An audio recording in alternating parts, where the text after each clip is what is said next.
Ayer hubo muchos acontecimientos de mucha importancia, pero uno que debemos considerar como algo muy importante fue la ratificación de la Suprema Corte de Justicia a la condena de 30 años de prisión al empresario transportista Blas Peralta por asesinato. La muerte del ex rector de la Universidad Autónoma de Santo Domingo, Mateo Aquino Febrillet, pero heridas a varios de las personas que lo acompañaban. Después de una persecución larga de mucho tiempo, de muchas calles, y entonces los alcanza y la emprende a tiros contra un vehículo lleno de gente. Bueno, el resultado es que hay 3 heridos, además de la muerte de Mateo Aquino Febrillet. Entonces, la sentencia es interesante porque fue dividida, fue una decisión. Mírenlo ahí. Ahí él estaba en la cárcel. Una religión, una iglesia, una secta religiosa, no sé qué cosa es, ni siquiera sé cómo se llama, se prestó a ponerlo a él de predicador, porque de que se había convertido a Cristo, pero no habló de Cristo, sino del mismo y de la forma en que él rápidamente iba a salir de la cárcel, diciendo que se iba a ordenar un nuevo juicio y que en 2 años y medio fue que él dijo, él iba a estar en su casa. Eso lo dijo ahí. Entonces, ministerio, qué sé yo qué, por Jesús. Y que le iba a regalar muchas cosas a esa iglesia también, dijo. Equipos de sonido, etcétera, etcétera. Bueno, la decisión de ayer, dividida. Los magistrados, Ajelán Casas Novas, Fran Soto y Alejandro Moscoso Segarra, votaron por la ratificación de la condena y 30 años. Que es de asesinato. Que de asesinato. La presidenta del tribunal, Miriam Germán Brito, y el juez Hirojito Reyes emitieron un voto disidente porque consideraron que Peralta era culpable de homicidio pero no de asesinato. Los otros 3 obviamente consideraron que él es culpable de asesinato. La discusión probablemente es por el tema de si hubo premeditación, porque la premeditación es una de las circunstancias agravantes de un homicidio. Pero considerar si hubo premeditación, eso es discutible. ¿Por qué? Porque quizás ellos dijeron, bueno, pero que él no tenía 2 meses planificando eso. Pero él sí pudo haberlo planificado en el momento en que hubo un incidente, primero, que fue un incidente que fue primero, digamos no mucho tiempo. Un rato antes. Un rato antes, o 1 hora antes, o media hora antes. El caso es que a partir de ese momento, entonces, él los persiguió, porque tuvieron que salir huyendo. Y él se montó en el carro de Mateo Aquino Febrillet, este muchacho Montaz, ¿no? Que fue con quien él tuvo un reperpero. Entonces, los persiguió. Ellos dieron muchísima vuelta y él detrás persiguiéndolos.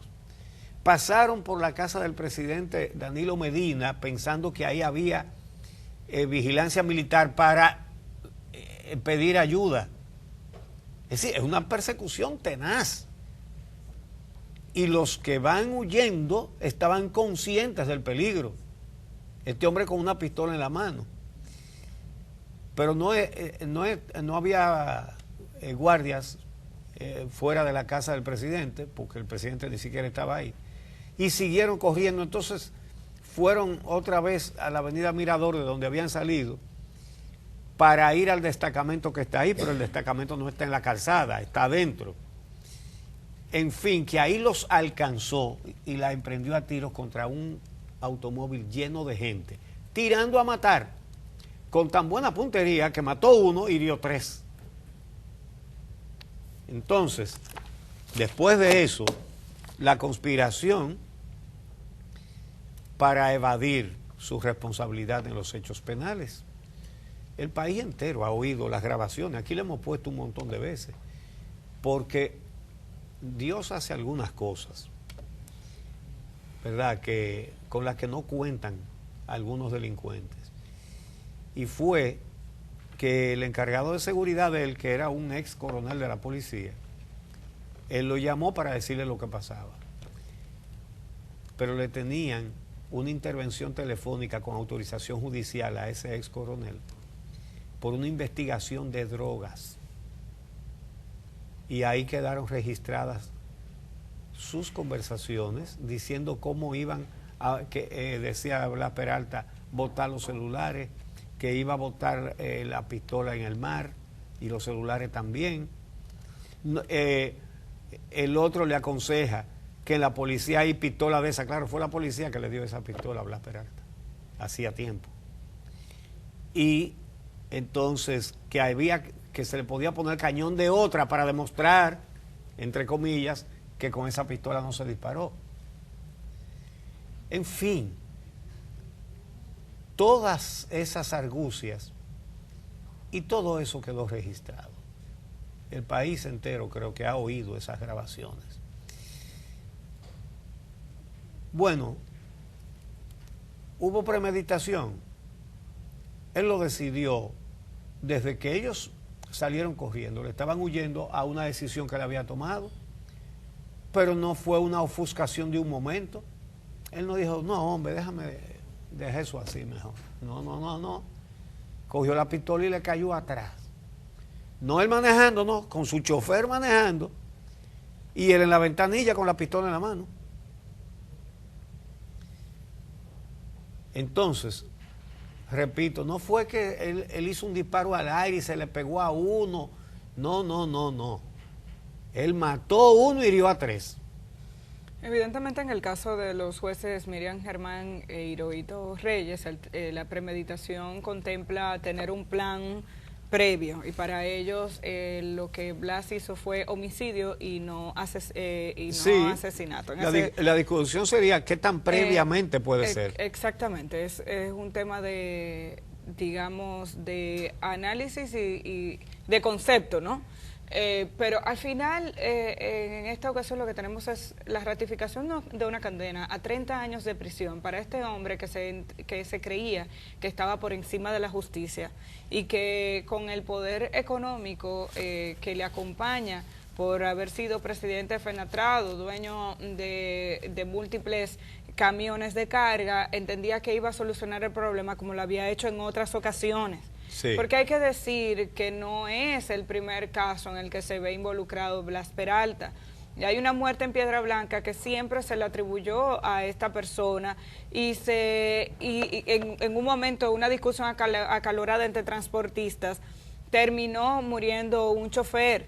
Y hubo uno que se responsabilizó. Se responsabilizó otra persona que está preso todavía. y se ha dicho que se resolvió el problema tal y como el jefe de seguridad en esta ocasión le recomendaba que otra gente, él le decía en las grabaciones que había que ganar tiempo para encontrar el culpable, es decir, la persona que se responsabilizara de los hechos. En algunas ocasiones esto se hace a cambio de resolverle un problema familiar y de dinero a una persona que está muy necesitada, lo cual es sumamente cruel. Que una precisión, la primera idea de eso la dio Blas Peralta, no su encargado de seguridad, porque él fue el que dijo, vamos a buscar uno que fue el que tiró, y lo dice casi como entre comillas, dice, sí, irónicamente, para armar el muñeco. La expresión es de Blas Peralta, para armar el muñeco.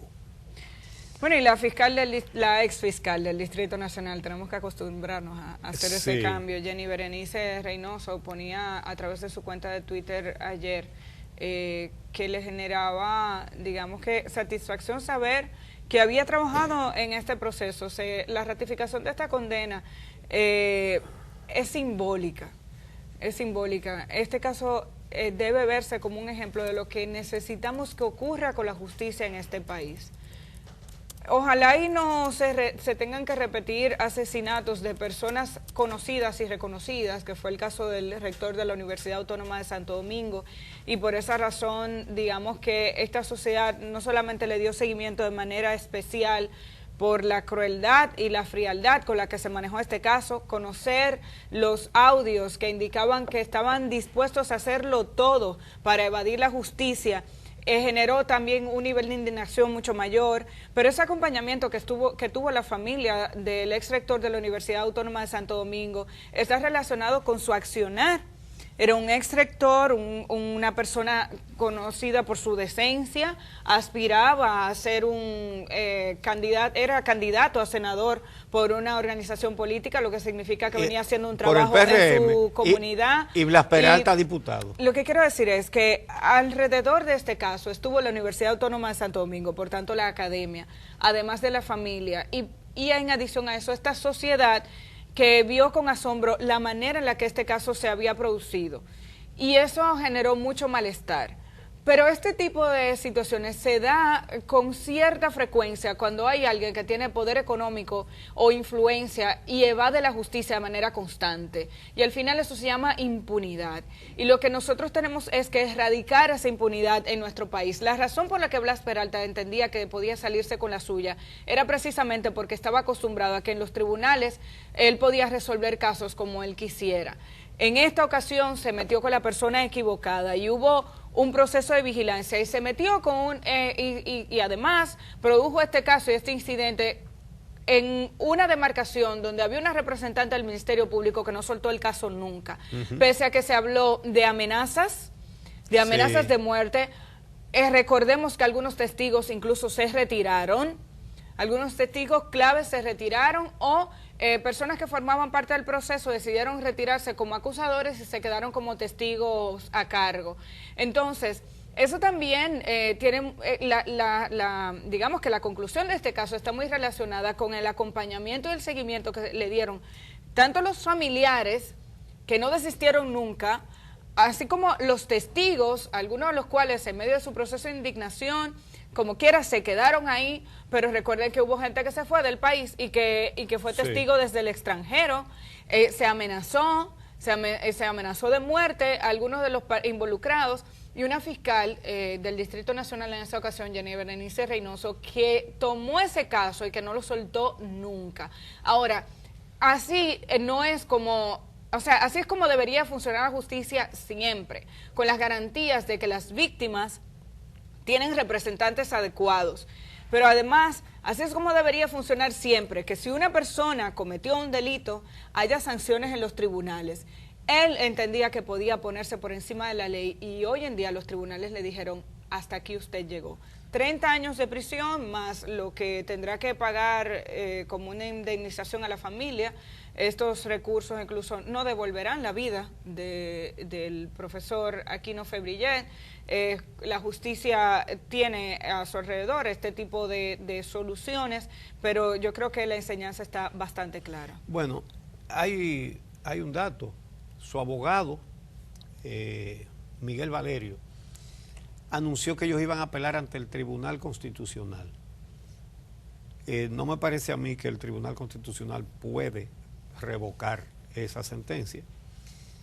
Tiene ya, como dicen los abogados, la autoridad de la cosa definitivamente juzgada, y ya él adquirió, Blas Peralta, el estatus de condenado en forma definitiva, y por lo tanto ese estatus debe ser aplicado a su régimen penitenciario, a su régimen de prisión. Ya él es un condenado, definitivamente. 30 años. Entonces, en consecuencia, debe estar en una penitenciaría ya cumpliendo pena. Hay una cosa, y es que esta persona tenía mucho poder. Fíjense que trataron de llevarlo a aras nacionales, una prisión que por si acaso a alguien se le ocurre ahora, ¿verdad? que no solamente no es para condenados, él no lo estaba. Esa prisión es especial, es solamente para personas que están a punto de cumplir, que están muy cerca de cumplir su condena, o que la condena es por hechos que no son graves. Es decir, que no es sangre, que no es tráfico de drogas, que no es abuso sexual, que no es una cosa grave. Entonces, puede ser un accidente, puede ser estafa, qué sé yo, pero de poca monta. De hecho, esa cárcel, cuando a él lo iban a llevar para allá, no tenía verja. Ahí el que quiere se puede ir caminando. Lo que pasa es que se supone que si una persona está cerca de cumplir una pena, no va a cometer esa estupidez de irse. Porque entonces cuando lo agarren ya no solamente no va para allá, sino que entonces tiene otro juicio. Una gente que esté, por ejemplo, a tiro de 5 o 6 meses para cumplir, está ahí. Si se va, le va peor que esperar esos 5 o 6 meses. Así es el régimen de ese establecimiento. Entonces lo llevaron ahí no hay celda, eso está abierto, repito. Entonces, ahí era que quería. Pero ahí está el que se responsabilizó del otro camionero que mataron, el que tú mencionaste, en Piedra Blanca. Ahí es donde está, ahí se van a juntar. Porque él se ha ocupado de que al otro lo tengan bien. Y el otro, si bien mucha gente piensa que no hizo nada, pero está condenado como culpable de un hecho de sangre, no puede estar ahí. ¿Por qué está ahí todavía? ¿Me entiendes? Entonces, es una persona que tiene poder, sin duda. Y es una persona que se hizo su propia estatua, para que ustedes vayan viendo la clase de cosas. Él se hizo su propia estatua y la puso al frente de Fenatrado. Una estatua de él. La estatua dicen que está en el patio ahora porque la quitaron del frente. Que está en el patio. Vean que aquí hay gente que vive de recoger cosas de metal para venderlas. Y no pasan por ahí. Entonces, esta es una sentencia, la satisfacción de que hay una sentencia justa, que sanciona un hecho gravísimo, que se llevó la vida de una persona útil a la sociedad. Entonces hay una sentencia que debemos aplaudir. Y mira, ahora los que tomaron la buena decisión fueron Ajelán Casanova, que generalmente es en ese lado que está, pero esta vez con Fran Soto y Alejandro Moscoso Segarra. Hay una ligera variación de la pena cuando se condena por homicidio. El máximo es 20 años. 20 años, y en el caso de asesinato es 30. Eso es 30. Entonces, digamos que ahí es donde está la diferencia. No es que los otros jueces no entendieran que él era inocente. No es que los otros jueces entendieran que él era inocente. Es el tipo penal donde ellos tenían una diferencia. 20 años de prisión también es una condena bastante grande y ejemplar. Pero aquí se quería sentar un precedente, evidentemente, también con Blas Peralta. Y es una persona que no va a dejar de buscar la manera de salir. Los demás también están condenados. Hay personas condenadas a 8 años de prisión, algunos de los involucrados, y en el caso del coronel, a 5 años.